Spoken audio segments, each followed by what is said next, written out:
Assalamualaikum dan selamat sejahtera pada Accounting Student Cikgu. Okay, hari ini kita sambung belanjawan tunai modul 3 perakaunan untuk kawalan dalaman. Baik, sebelum ni kita dah tahu fungsi belanjawan tunai.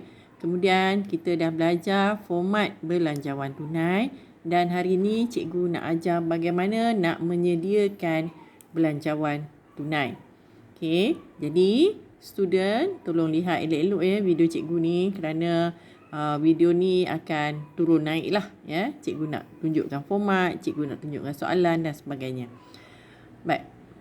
Okey, sekarang kita lihat Okey, ini adalah format yang kita dah belajar sebelum ni Okey, ini format pembayaran dia.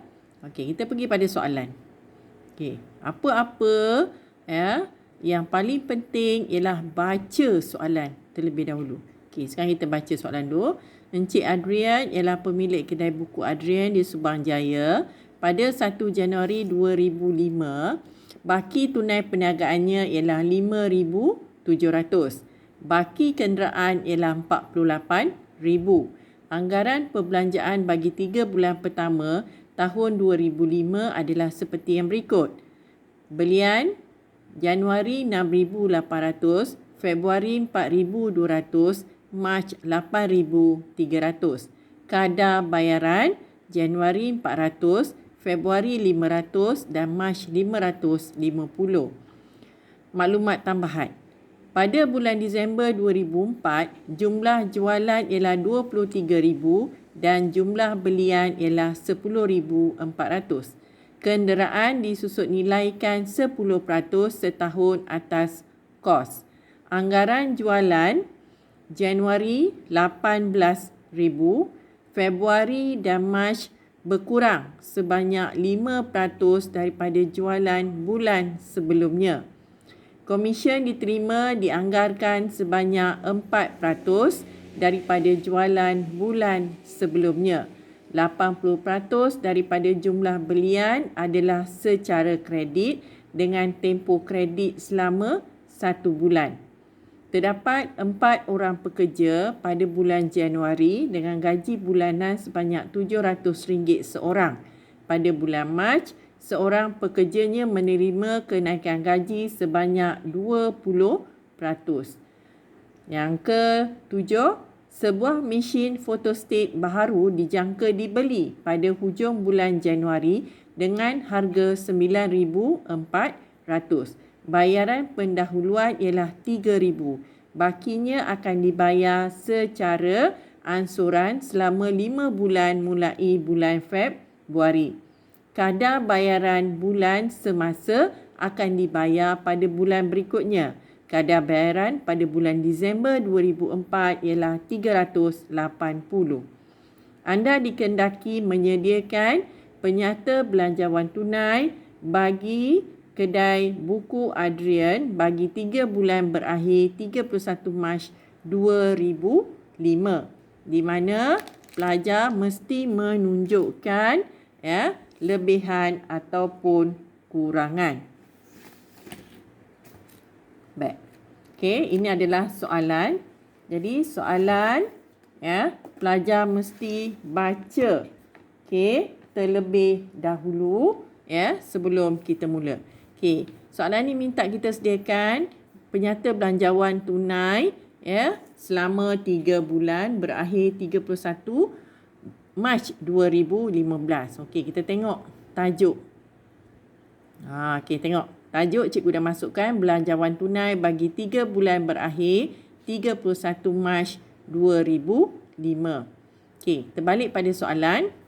Encik Adrian ialah pemilik kedai buku Adrian dan dia mempunyai baki tunai perniagaan ialah 5,700, baki kenderaan ialah 48,000. Ingat belanjawan tunai ni ialah hanya untuk tunai sahaja. Yang bukan tunai yang cikgu terangkan sebelum ni, contohnya aset bukan semasa, contoh seperti kenderaan, susut nilai, jangan masukkan. Okey, yang pertama baki tunai perniagaannya ialah 5,700 dan kenderaan. Kita ambil baki tunai sahaja. Kenderaan tidak perlu dimasukkan. Okey, sekarang kita masukkan baki awal. Okey, nampak? Cikgu dah masukkan yang berwarna hijau tu Januari 5,700. Okey, soalnya kita lihat lagi soalan. Ya. Okey, pada bulan Disember 2004, jumlah jualan ialah 23,000 dan jumlah belian ialah 10,400. Jadi kita selesaikan dulu penerimaan.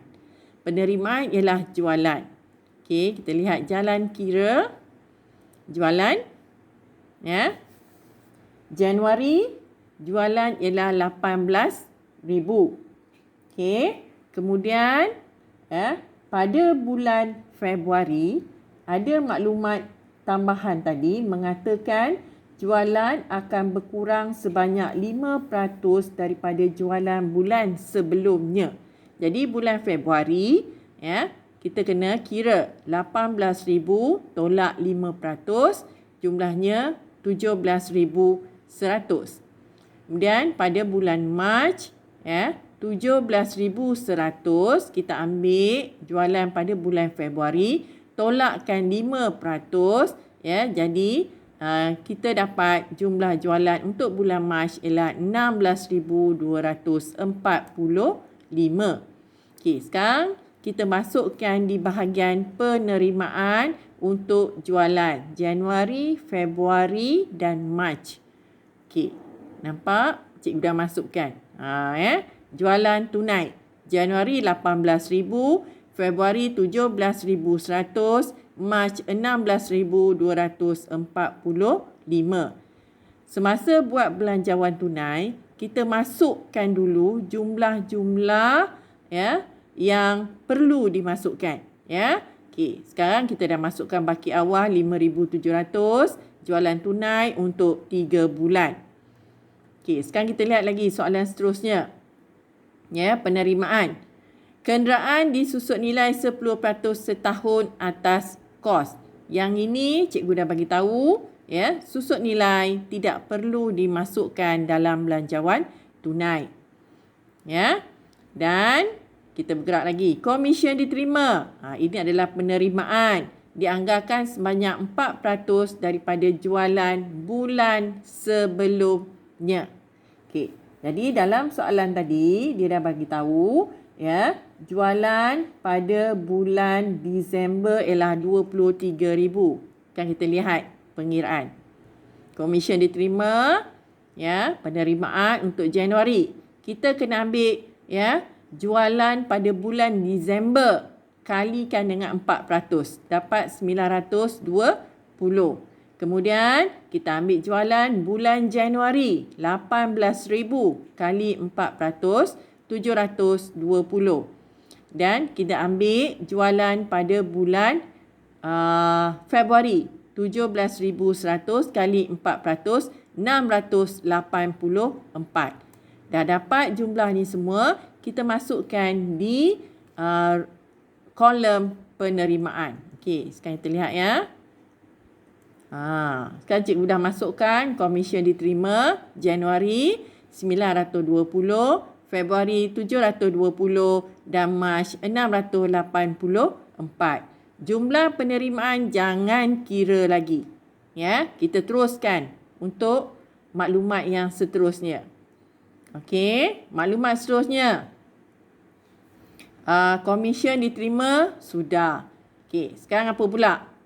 80% daripada jumlah belian adalah secara kredit dengan tempoh kredit selama 1 bulan. Jadi 80% belian adalah pembayaran. Okey, kita lihat pengiraan. Bagaimana nak mengira belian ni? Ramai pelajar yang silap di sini. Okey, dia beritahu 80% daripada jumlah belian adalah secara kredit dan bakinya adalah secara tunai. Jadi bermakna kalau 80% belian kredit, belian tunai dia ialah 20%. Jadi belian tunai 20%, belian kredit 80% dan yang 80% ini akan dibayar pada bulan berikutnya kerana tempoh kredit diberi 1 bulan. Okey, lihat pengiraan yang cikgu buat. Bulan Januari 6,800 ya, kalikan dengan 20%. 6,800 ialah belian pada bulan Januari. Kalikan dengan 20%, jadi 1,360 kita bayar dengan tunai. Baki dia 80% lagi kita bayar pada bulan bila? Ya, pada bulan Februari. Okey, lihat pada bulan Februari cikgu dah kalikan. 6,800 kali dengan 80%, dia perlu bayar 5,440 pada bulan Februari. Atas tu ada pula Januari tu. Mana cikgu dapat 10,400? 10,400 tu ialah belian pada bulan Disember.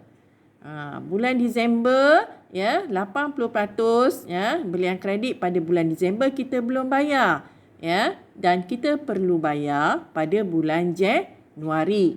Dan begitulah seterusnya pada bulan Februari, 20% belian Februari dibayar terus dan bakinya dibayar pada bulan Mac. Dan belian pada bulan Mac 20% dia bayar terus 1,660 dan bakinya akan dibayar pada bulan April. Okey, belian kredit. Ya, belian kredit ni ya, yang 80% tadi kita nak bayar pada siapa? Kita kena bayar kepada akaun belum bayar, iaitu pembekal kita, sebab kita beli daripada pembekal dan pembekal kita ialah akaun belum bayar. Oleh itu, butir yang perlu ditulis dalam belanjawan tunai ialah akaun belum bayar. Okey, kita lihat bahagian pembayaran. Okey, nampak belian. Yang atas sekali tu ialah belian tunai. Januari 1,360. Februari 840. Mac 1,660. Dan yang akaun belum bayar yang 80% tadi yang perlu kita bayar. Januari 8,320. Februari 5,440 dan Mac 3,360. Okey, selesai ya bahagian belian. Sekarang kita lihat lagi apa lagi. Pekerja pula. Terdapat 4 orang pekerja yang diberi gaji sebanyak RM700 seorang. Tetapi seorang pekerja akan dinaikkan gaji sebanyak 20% pada bulan Mac. Okey, kita lihat pengiraan. Okey, belian sudah. Okey, kita lihat gaji. 4 orang Januari, gaji masih lagi 700. Jadi kita perlu bayar 2,800. Februari 2,800. Mac hanya 3 orang bergaji 700. Seorang lagi dah naik gaji. Jadi dia 840. Kita tambahkan ya, 3 orang tambah seorang. Jadi gaji yang perlu kita bayar pada bulan Mac ialah 2,940. Okey, kita lihat. Okey, nampak pembayaran. Ya, pembayaran 2,800, 2,800 dan 2,940. Okey, apa lagi? Satu lagi, mesin photostat. Ya, kita jangka beli pada Januari dengan harga 9,400 dan kita bayar dulu 3,000 dan bakinya selama 5 bulan. Okey, kita lihat pengiraan kita. Ini dia mesin photostat. Jadi Januari kita bayar 3,000. Februari kita kena 9,400 harga mesin. Tolak yang kita dah bayar 3,000. Baki dia kita bahagikan dengan 5 bulan. Bermakna setiap bulan kita bayar RM1,280 bermula bulan Februari. Okey, kan kita lihat. Okey, nampak mesin photostat kita. Ya. Okey, bulan Januari 3,000, Februari 1,280 dan Mac 1,280. Okey, balik pada soalan. Okey, pekerja sudah. Akhir sekali kadar bayaran. dia beritahu kadar bayaran semasa akan dibayar pada bulan berikutnya. Bermakna kadar bayaran ni ialah bil api, bil air, bil telefon. Kita satukan dan kita namakan kadar bayaran. Okey, kadar bayaran ni contohnya pada bulan Disember dia akan bayar pada bulan Januari. Kadar bayaran bulan Januari dia akan bayar bulan Februari. Kadar bayaran bulan Februari dia akan bayar pada bulan Mac.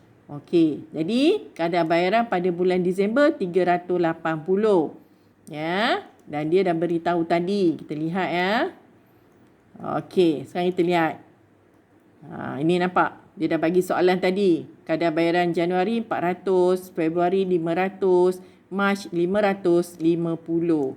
Okey, jadi kadar bayaran untuk Januari kita bayar untuk Disember tadi 380. Untuk Februari kita bayar bulan Januari punya 400 dan bulan Mac kita bayar untuk bulan Februari 500. Okey. Dah masukkan semua maklumat ni, barulah kita buat pengiraan. Yang pertama sekali, kira penerimaan. 18,000 tambah 920 dapat 18,920. Kemudian kita tambah bahagian pembayaran. 1,360 tambah 8,320 tambah 2,800 tambah 3,000 tambah 3,000 tambah 380. Jumlah pembayaran kita ialah 15,860. Okey, bagaimana nak cari lebihan? Okey, jumlah penerimaan 18,920 tolak dengan jumlah pembayaran 15,860. Kita dapat 3,060 dan kita tengok dia positif bermakna dia lebihan. Okey, sekarang 3,060 ni kita tambah dengan baki awal 5,700, kita dapat baki akhir 8,760. Dan 8,760 ni kita hantar ke bulan Februari. Okey, nampak ya? Yes, pelajar semua nampak? Kita hantar ke bulan Februari. Kita buat pengiraan penerimaan, pembayaran, penerimaan tolak pembayaran, kemudian lebihan kita tambah dengan baki awal di atas bulan Februari dan kita dapat baki akhir 15,820. Kita hantar baki akhir ni ke bulan Mac dan begitulah proses seterusnya, di mana kita dapat baki akhir untuk bulan Mac 23,009 dan baki akhir untuk bulan Mac ini kita akan hantar ke bulan April. Begitulah seterusnya untuk menyediakan belanjawan tunai. Baik, sekian. Terima kasih.